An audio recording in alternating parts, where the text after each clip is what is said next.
Hello guys, welcome to my new blog.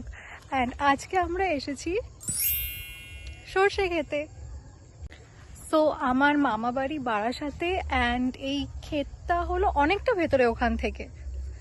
তো আমি আমার মা মাসিদের সঙ্গে আজকে এখানে এসেছি। সারা বছর প্রায় শহরেই ঘুরে কাটানো হয়, তো যখন এরকম নেচারের মধ্যে প্রাকৃতিক দৃশ্য দেখি তো মনটা খুবই ভালো হয়ে যায়। স্পেশালি এই ডিসেম্বর জানুয়ারির টাইমটা যখন এরকম সর্ষে ফুল হয় আর সব এত চাষবাস হয়, দেখতে খুবই ভালো লাগে। আমি মা মাসিদের সঙ্গে আজকে এসেছি খেতে।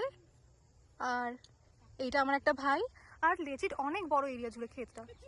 এই মাস্টার্ড ফিল্ডে এত পিকচার্স ভিডিওস ক্লিক করে ফাইনালি আমরা এখন যাচ্ছি অন্য সাইডে, যেখানে সবজি চাষ হচ্ছে। এখানে দেখো সব টমেটো গাছ ভর্তি, আর এইদিকে সব মটরশুঁটি। আর এখানে আমার ভাইরা ঘুরে বেড়াচ্ছে, আর ওদিকে আমার মা মাসিরা চাষিদের থেকে কম দামে সবজি কিনছে, একেবারে ফ্রেশ এখানে। 100 টাকায় এত fresh produce is a win win.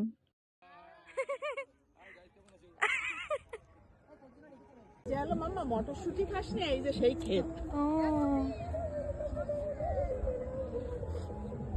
Finally sunset হচ্ছে আর সিনারিটা এত সুন্দর লাগছিল। আর এখন আমরা বাড়ি ফিরছি।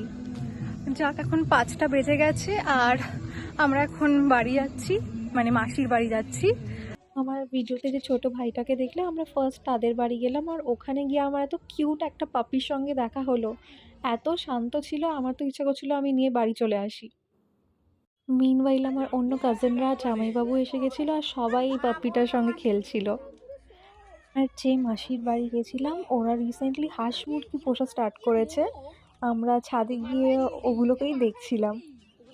সাইডের দিকে ঘুরতে গিয়ে এসব দেখলে মজাই লাগে, তো আমরা সবাই দেখছিলাম একটু দাঁড়িয়ে। See you in my next blog. By.